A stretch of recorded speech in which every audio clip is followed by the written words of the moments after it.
তো 24 নম্বর শ্লোকটি ছিল, শ্লোকটি আমরা দেখেছি যে সেখানে ছিল, যিনি এভাবেই পুরুষকে এবং গুণাদি সহ জরা প্রকৃতিতে অবগত হন। এবং জরা প্রকৃতিতে অবগত হওয়ার কথা বলা হয়েছে পুরুষকে এবং গুণাদি সহ, গুণাদি মানে সত্য রজ তম গুণ, এই গুণাদি সহ প্রকৃতিকে হন। তিনি জড়জগতে বর্তমান হয়েও পুনঃ পুনঃ জন্মগ্রহণ করেন না, তিনি পুনঃ পুনঃ জন্মগ্রহণ আর করেন না।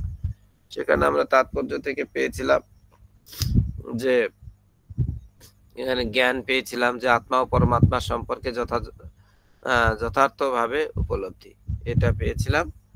আর জ্ঞানের উদ্দেশ্য কি, জীব কিভাবে জড়জগতে পতিত হলো তা জানা। আমরা ছিলাম চিন্ময় জগতে, সেখান থেকে আমরা চলে আসছি এই জড়জগতে। তো কিভাবে আমরা আসলাম, হ্যাঁ, এইটা জানা উদ্দেশ্য। আর এই জ্ঞানের ফল কি, ফলটা হচ্ছে মুক্তি লাভ করা এবং ভগবত ধাম প্রাপ্তি। মুক্তি লাভ করব, সঙ্গে সঙ্গে ভগবত ধাম প্রাপ্তি হব।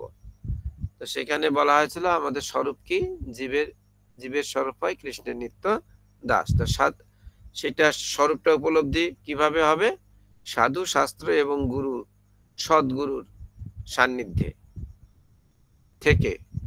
আর সঙ্গে আমার থাকতে হবে কি, ব্যক্তিগত প্রচেষ্টা।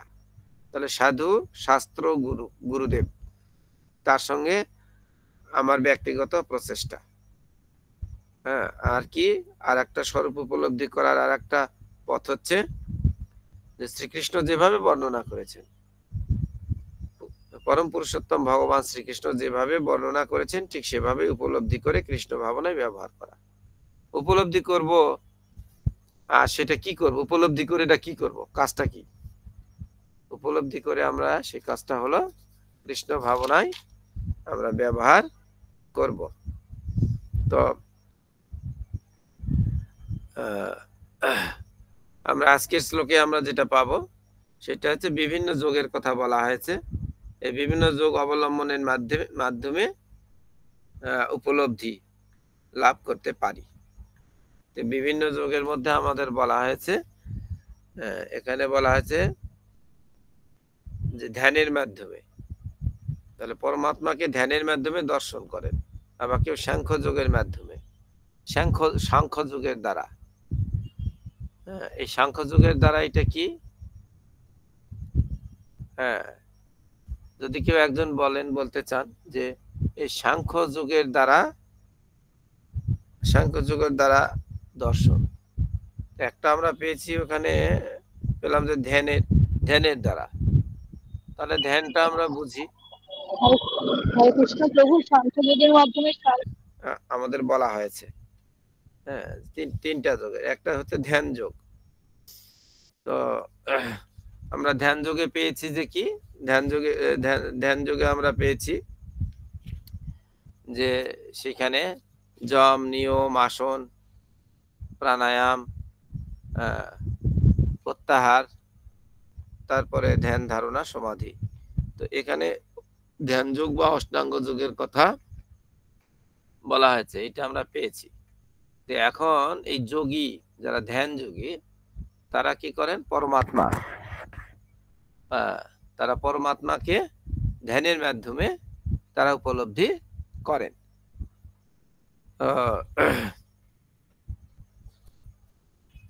এখন তারপরে বলা হচ্ছে জ্ঞান যোগী, যারা জ্ঞান যোগী, তারা জ্ঞান যোগ। তো এখানে পরমার্থীদের দুটো শ্রেণীতে ভাগ করা হয়েছে। হ্যাঁ, একটা হচ্ছে সবিশেষ ব্যাধি, একটা হচ্ছে নির্বিশেষ ব্যাধি।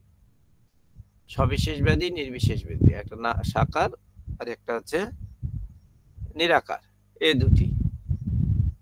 তো সবিশেষ ব্যাধি ভক্ত নিজের সমস্ত শক্তি দিয়ে পরমেশ্বর ভগবানের সেবায় নিয়োজিত হন। যারা সবিশেষ ব্যাধি ভক্ত, তারা কি করেন, নিজের সমস্ত শক্তি দিয়ে পরমেশ্বর ভগবানের সেবায় নিয়োজিত হন। আর নির্বিশেষ ব্যাধীরা নিজেকে নিয়োজিত করেন, তবে সরাসরি কৃষ্ণের সেবায় নয়। তারা শ্রীকৃষ্ণের নির্বিশেষ নিরাকার সর্বব্যাপ্ত অব্যক্ত ব্রহ্মের ধ্যানে নিমগ্ন। যারা পরমেশ্বর ভগবানের অব্যক্ত অচিন্ত নিরাকার নির্বিশেষ বিভাবের অর্থাৎ ব্রহ্মজ্যোতির কথা বলা হয়েছে। হ্যাঁ, এদেরকে বলা হয় একটা, আমরা এখানে সেটা আমরা পেয়েছি কি ব্রহ্মেতি, পরমাত্মা ইতি আর ভগবান ইতি। তাহলে এই ব্রহ্ম যারা যারা অর্থাৎ নিরাকার যারা উপাসনা, তারা ভগবানকে নয় বা পরমাত্মাকে নয়, তারা কি করে, তারা আলো গায়ের জ্যোতিটাকেই তারা ভগবান বলে বলে তারা ভাবে। তো এই এই যে ব্রহ্মজ্যোতি, এরা অনুধানের পন্থা অবলম্বন করেন, তাদের বলা হয় জ্ঞানযোগী। যারা পূর্ণ কৃষ্ণ চেতনায় ভক্তিযুক্ত ও ভগবত সেবায় নিয়োজিত, তাদেরকে বলা হয়, সেটা আমরা বা পরে জানবো যে সেটা ভক্তিযোগী। সেখানে আমাদের প্রভুপাদ এটার ইঙ্গিত দিয়েছেন তাৎপর্যের মধ্যে। হ্যাঁ, তো জ্ঞানযোগীদের, যারা জ্ঞানযোগী, তাদের পথটা কিন্তু সুখকর নয়। এটা অনেক ক্লেশ। ক্লেশ মানে দুঃখ, তাই না? যেমন দুঃখ আমরা জেনেছি আদি দৈবিক, আদি ভৌতিক, আধ্যাত্মিক দুঃখ। এটাতে অনেক ক্লেশ আছে এখানে। হ্যাঁ, তারপর জ্ঞানযোগী, তবে এই জ্ঞানযোগীরা যারা আছেন, হ্যাঁ, তারাও ভক্তিযোগের স্তরে উন্নতি হতে পারেন। সেটার মাধ্যমটা কি? মাধ্যমটা হচ্ছে ভক্ত সঙ্গের মাধ্যমে। কেননা বলা হচ্ছে এখানে শ্রীমদ ভগবত গীতায় 7 অধ্যায়ের 19 নম্বর শ্লোকে বলা হয়েছে, 19-এ বলা হয়েছে যে বহুনাম জন্মনাম অন্তে জ্ঞানবান মাম প্রপদ্যন্তে বাসুদেব সর্বমিতি স মহাত্মা সুদুর্লভ। বহু জন্মের পর তত্ত্বজ্ঞানী ব্যক্তি আমাকে সর্বকারণের পরম কারণ রূপে জেনে আমার শরণাগত হয়, সেই রূপ মহাত্মা অত্যন্ত দুর্লভ। হ্যাঁ, এখানে বলছেন, তাহলে দেখুন যে আমাদের সময়টা অনেক কিন্তু অপচয়ের দিকে আমাদের ধাবিত হচ্ছে। হ্যাঁ, যারা সেখানে আছেন তাদেরকে আমরা নিরুৎসাহিত করতে পারি না, কিন্তু এখানে আমাদের ভগবানই শিক্ষা দিচ্ছে যে বহু জন্মের পর তত্ত্বজ্ঞানী ব্যক্তি, হ্যাঁ, আমাকে সর্বকারণের পরম কারণ রূপে জেনে আমার শরণাগত হন, সেই রূপ মহাত্মা সুদুর্লভ। তো জ্ঞানযোগ কষ্টদায়ক, এটাই ভগবানের ঘোষণা হচ্ছে, এটা কষ্টদায়ক। তো ভগবত গীতার 12 অধ্যায়ের শুরুতে যখন কথা হচ্ছে, অর্জুনের একটি কথোপকথন আছে, সেখানে সিদ্ধান্ত গ্রহণে বলা হয়েছে, যে সেখানে বলা হলো 12 অধ্যায় মানে ভক্তিযোগ, ভক্তিযোগের সর্বোত্তম সিদ্ধান্ত সেখানে করা হয়েছে। তাহলে আর একটা যোগ আমাদের বাদ থাকছে, সেই যোগটা কি? কর্মযোগ। কর্মযোগ হচ্ছে, কর্ম মানে কি? আমরা যেটা নিত্য কর্ম করে থাকি, হ্যাঁ, সেটা, এই কর্মটা কি? যে একবার যাওয়া একবার আসা, মানে পুণ্য কর্ম।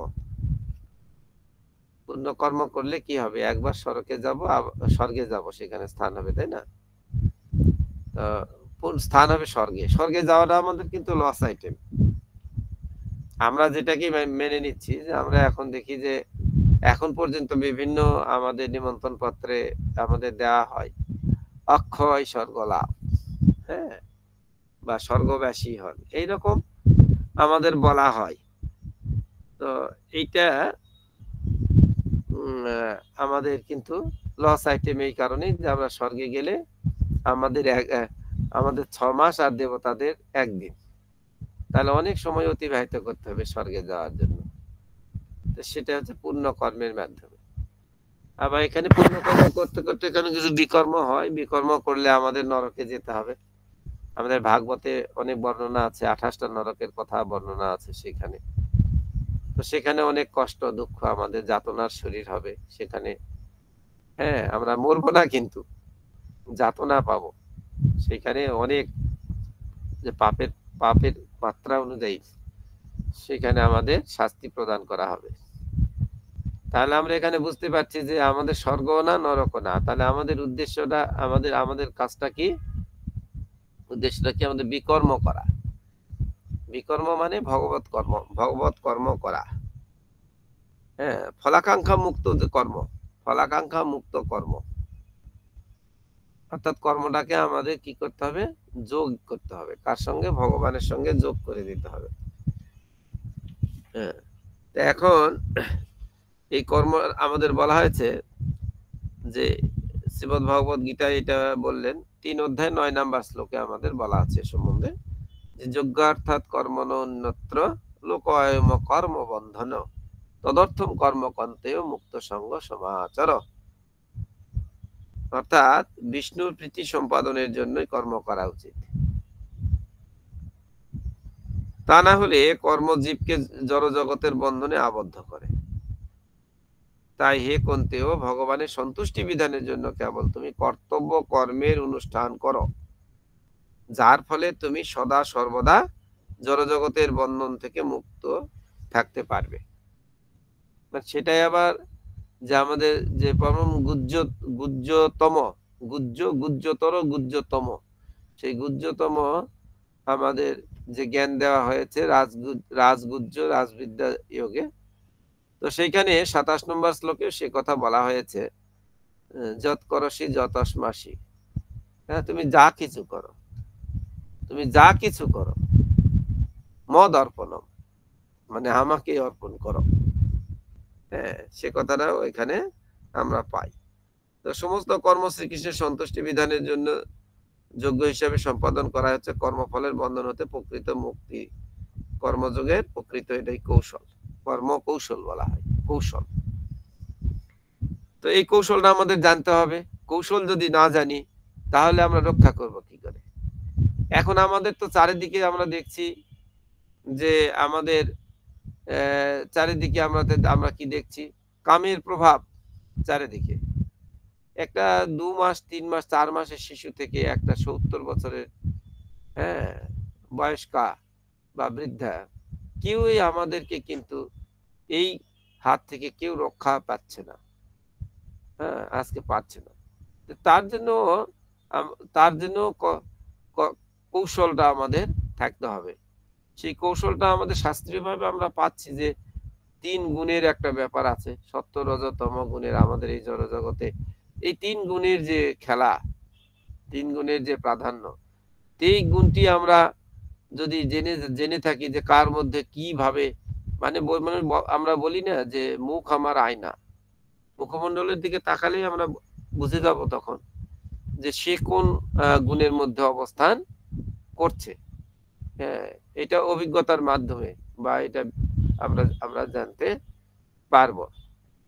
তাছাড়াও কিছুই জানি না, কিছু জানি না, তারপরেও আমাদেরকে কি শিক্ষা দেওয়া হয় যে বাড়িতে যে সময় মরিচের গুঁড়া রান্নাঘরে ছুটে যাও, কোনো যদি সমস্যা হয় রান্নাঘরে ছুটে যাও। কেন? রান্নাঘরে কি থাকে? মরিচের গুঁড়া থাকে না?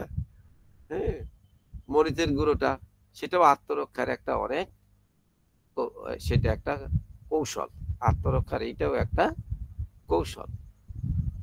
সব ক্ষেত্রে কৌশল, আবার কৌশলী আছে যারা করে আইনজীবীরা যারা আছেন, সেক্ষেত্রে সব ক্ষেত্রেই কৌশল। এমন কৌশল অবলম্বন করবেন যে একটা মৃত্যু হবে, দণ্ডপ্রাপ্ত আসামিকে আবার খালাস হয়ে যাবে, আবার একটা নিরপরাধ আবার সে আবার ফাঁসিতে চলবে। এই যে কলা কৌশল এখানে আমরা বিভিন্নভাবে দেখতে পাই। তো কর্মযোগটা হচ্ছে কি, আসলে প্রকৃতভাবে আমরা যেটা এখন বুঝতে পারছি যে সেটা হচ্ছে কৃষ্ণের জন্য কর্ম করা। তাহলে কর্মযোগ অর্থাৎ দিব্য চেতনায় কর্ম সম্পাদনের এই পন্থার মাধ্যমে কর্মবন্ধন থেকে আমরা মুক্ত বা বিমুক্ত হতে পারি।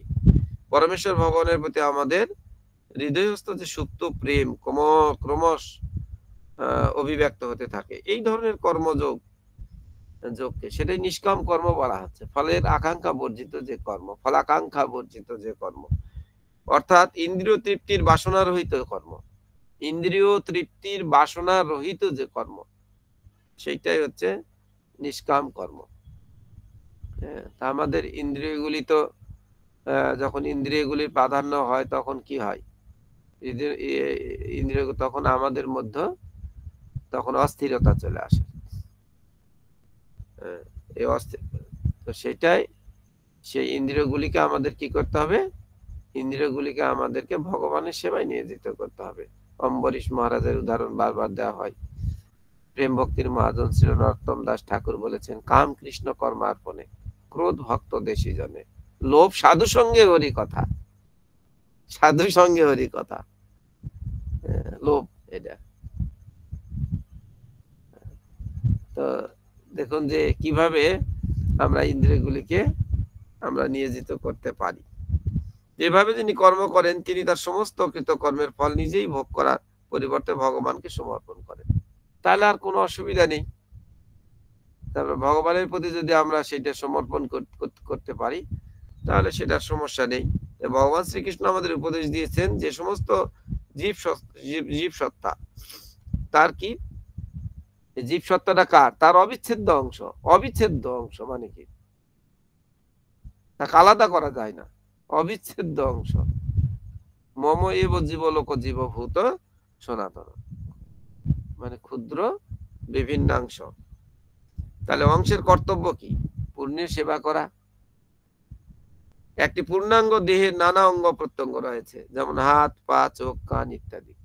সবার তো দরজা বন্ধ, কাউকে দেখতে পাচ্ছি না। হ্যাঁ, গুগল মিটে তো খরচ হয় না বেশি, বা গুগল মিটে আমাদের সুবিধা, নেট কম খায়। তো দুই একজনের যদি মুখমণ্ডল দর্শন করা যায় তাহলে পাঠ দিতে ভালো লাগে। শুনছেন কি শুনছেন না বুঝতে পারছি না, ক্ষমা করবেন। যদি সম্ভব হয় ভিডিওটা অন্তত অন করবেন, যাদের সুযোগ আছে তারা।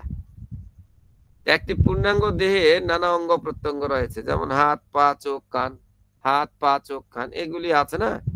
তো হাত পা কঠোর পরিশ্রম করে, কিন্তু তারা উদরকে খাদ্য দিতে অস্বীকার করে না। উদর তো কাজ করে না, তার মনের ধারণা, সেটাও আমরা ইতিপূর্বে জেনেছি। তো যদিও উদর আপাত দৃষ্টিতে কোনো পরিশ্রম করে না, কিন্তু এই উদরে যদি খাদ্য না দেওয়া হয় তাহলে কিন্তু আমাদের অঙ্গ প্রত্যঙ্গ সবাই নিস্তেজ হয়ে যাবে এখানে। হ্যাঁ, তো আর ভগবান ঘোষণা করছেন কি? তিনি ঘোষণা করছেন যে আমি সকল যোগ্য তপস্যার ভক্তা। আমি ভুলে গিয়েছি, এই সত্যটা ভুলে গিয়েছি যে শ্রীকৃষ্ণ হচ্ছেন পরমেশ্বর ভগবান।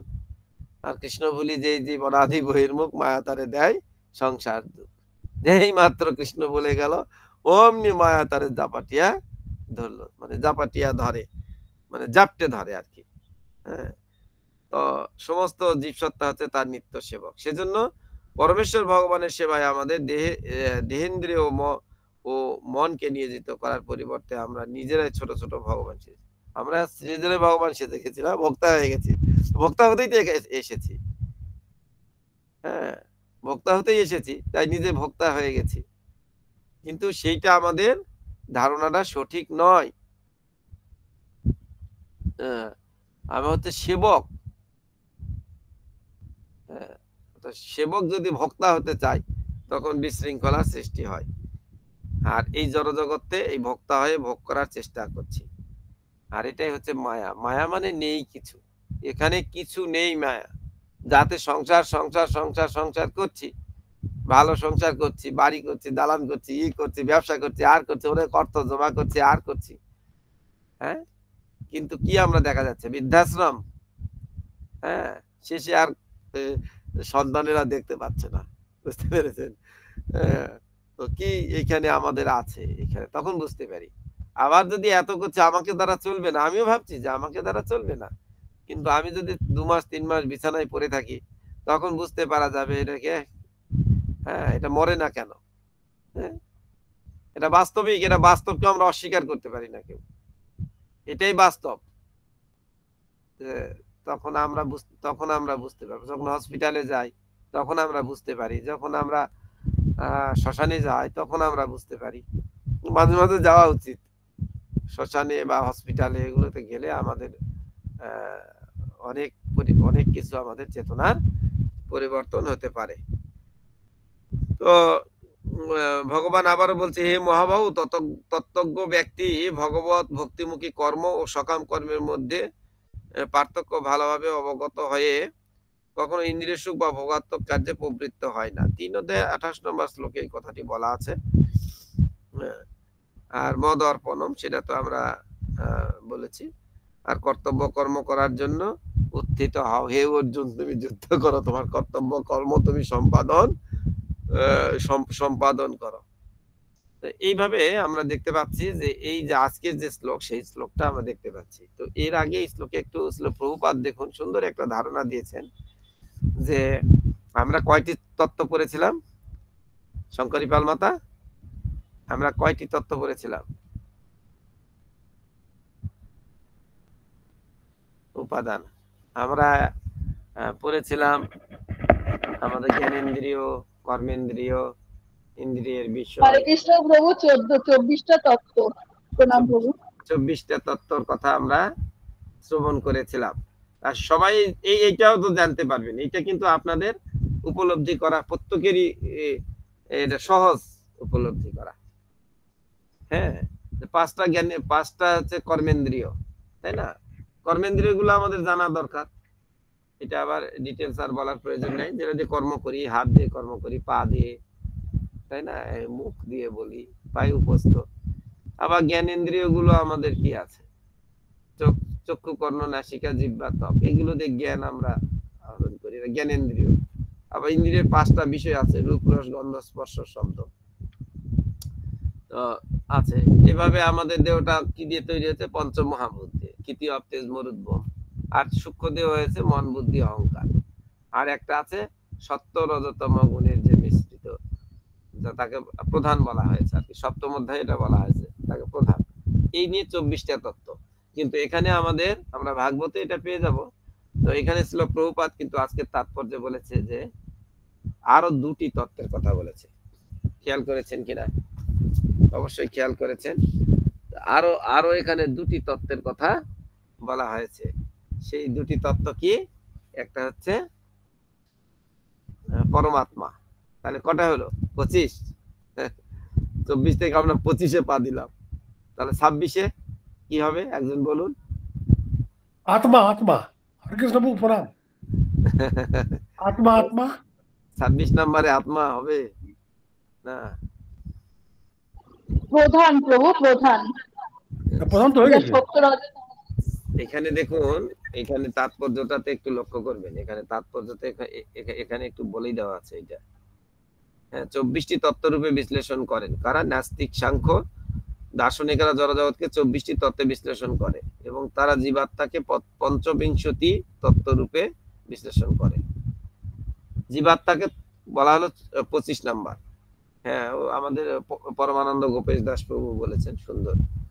হ্যাঁ, যখন তারা বুঝতে পারেন যে জীবাত্মার প্রকৃতি হলো জড়াতীত, জীবাত্মার প্রকৃতি হলো জড়াতীত মানে জড়ের অতীত, হ্যাঁ, তখন তারা এটিও বুঝতে পারেন যে জীবাত্মার ঊর্ধ্বে আর পরম পুরুষোত্তম ভগবান আছে। তাহলে 26 নম্বর তত্ত্বটি হচ্ছে পরম পুরুষোত্তম ভগবান। এখানে সরাসরি ছিল প্রভুপাদ বলছে। তো এটাকে বলা হয় এটা পরমাত্মা। আমরা যে পরমাত্মা সম্পর্কে এ পর্যন্ত যে আমরা পাচ্ছি শ্লোকে, হ্যাঁ, আমরা কিন্তু ঘুরেই কোথায় যাচ্ছি আমরা? হ্যাঁ, আমরা ঘুরেই যাচ্ছি যে অর্জুনের কয়টি প্রশ্ন ছিল এখানে? 6টি, তাই না? প্রকৃতি, হ্যাঁ, প্রকৃতি, পুরুষ, ক্ষেত্র, ক্ষেত্রজ্ঞ, জ্ঞান এবং জ্ঞেয়, এই 6টি বিষয়ে আমরা জানি। ক্ষেত্রজ্ঞ জেনেছিলাম আমরা, 2টা ক্ষেত্রজ্ঞ, একটা জীবাত্মা, একটা পরমাত্মা। জীবাত্মা শুধু নিজ সম্পর্কে জানে, আর পরমাত্মা সকলের সম্পর্কেই তিনি জানেন। তাহলে আমরা আজকে 24টা থেকে 26টা আমরা তত্ত্ব পেয়ে গেলাম। প্রভুপাদ এটা কৃপা করেছেন দাদা, ভাগবতমে এইটা আছে, ভাগবতমে এটা আমরা পেয়ে যাব আর কি। সম্ভবত এটা তৃতীয় স্কন্ধেই পেয়ে যাব। হ্যাঁ, তো এটাই হচ্ছে ষড়বিংশতি বলছে তত্ত্ব। তবে এভাবে কি হয়? ক্রমান্বত ভাবে কৃষ্ণ ভাবনা অমৃত লাভ করে তখন কি হয়? ভগবত ভক্তির স্তরে উন্নীত হওয়া যায়। তো সেইখানে আমরা দেখছি যে এখানে হঠযোগ আছে। হঠযোগ অভ্যাস করার মাধ্যমে ভগবানকে জানতে চায়। কেউ আবার শিশু সুলভ কার্যকলাপের মাধ্যমে পরম পুরুষোত্তম ভগবানকে সন্তুষ্ট করতে চেষ্টা করেন। বিভিন্নভাবে ভগবানকে আসলে চেষ্টা করেন। তো যদি সেটা ভগবান কেন্দ্রিক হয় তাহলে ভালো, কেন্দ্রে যদি ভগবান থাকে তাহলে সেটা ভালো। হ্যাঁ, তবে সেটা আবার আমাদের স্বেচ্ছাচারিতা হবে না, সেটা আবার থাকতে হবে কি, সেটা আচার্য বর্গের স্বীকৃতি থাকতে হবে। মহাজনের, দ্বাদশ মহাজনের, স্বরগোস্বামীর এরকম স্বীকৃতি থাকা লাগে। যেমন শিক্ষা কাকে বলে, আমরা যদি বলি শিক্ষা কাকে বলে, আমরাও এটা জনজাগত থেকে বলেছি, শিক্ষা এগুলো আমাদেরকে পড়তে হয়েছে। হ্যাঁ, আমাদের এখানে বলে যে পিটিআই এখন ডিপিএড হয়ে গেছে, বিভিন্ন নামে আর কি হচ্ছে, বা বিএড এমএড এগুলোতে আমাদের আছে শিক্ষার উপর যে পড়াশোনাগুলো আছে, সেখানে বলা হচ্ছে শিক্ষা। তো শিক্ষা শিক্ষা শিক্ষা হচ্ছে, আমরা যদি একেবারেই সংক্ষেপে বলি, সেটা হচ্ছে যে আচরণিক পরিবর্তন, হ্যাঁ, যা সমাজ দ্বারা স্বীকৃত হতে হবে। আচরণিক পরিবর্তন যা সমাজ দ্বারা স্বীকৃত হবে। তাহলে এখানেও একটা নিয়ম কানুন আছে, আমাদের জড়জগতেরও একটা নিয়ম, এইখানেও আমাদেরকে নিয়ম কানুন আছে, কিন্তু আইন কানুন মানি না সেটা আলাদা কথা, আইন মানবো না সেটা আলাদা কথা, কিন্তু আইন কানুন এখানেও করা হয়েছে। এটা যদি মেনে চলা হয় তাহলেও দেখবেন যে এখানে কি হয়, সুনাগরিক হিসাবে গড়ে ওঠা সম্ভব। প্রথমত এটাই আমাদের কি শিক্ষা দেওয়া হয়, শিক্ষা দেওয়া এটাই হয় যে ভক্ত হতে গেলে আগে ভদ্রলোক হতে হবে, ভক্ত হতে গেলে ভদ্রলোক হতে হবে। ভদ্রলোক আমি হবো না কিভাবে, ভদ্রলোক হওয়ার আমার পন্থা কি? হ্যাঁ, ভদ্রলোক হওয়ার পন্থা অতি সরল, যেটা আমাদের রাষ্ট্রগুলিও মেনে নিয়েছে। কোন রাষ্ট্রের নেশাকে কি বলা হয়েছে হ্যাঁ যে এটা ভালো? কোন পরিবারে বা কোন স্থলে আমরা নেশাকে কিন্তু আমরা এটা প্রাধান্য দেওয়া হয়নি। তারপরে কি তাস পাশা জুয়া, হ্যাঁ, তাস পাশা খেলে কোথায় চলে গেল 13 বছরের জন্য 12 বছর বনবাস, পাণ্ডবেরা চলে গেল 1 বছর অজ্ঞাতবাস। তাহলে কি এটা আমাদের জন্য সুখকর? এটা জুয়া খেলা আর খেলা, এটা কি পছন্দ করি আমরা? আবার দেখা যায় অবৈধ সঙ্গ, এটা কি আমরা পছন্দ করি? সেটা স্ত্রীর সঙ্গই হোক বা পুরুষ সঙ্গই হোক, যেটাই হোক, এটা কি স্বীকৃত, বা এটাকে আমরা পছন্দ করি, বা এটাও আমাদের শাস্ত্র কি এখানে বিধি নিষেধ আরোপ করেছে? শুধু একটাতে কোথায় সমস্যা, আমাদের সমস্যা হলো খাওয়াই, খাওয়া দাওয়ায়, এইটাতে ছাড়া যাচ্ছে না, এইটা নিয়েই আমাদের সমস্যা। এইটাই।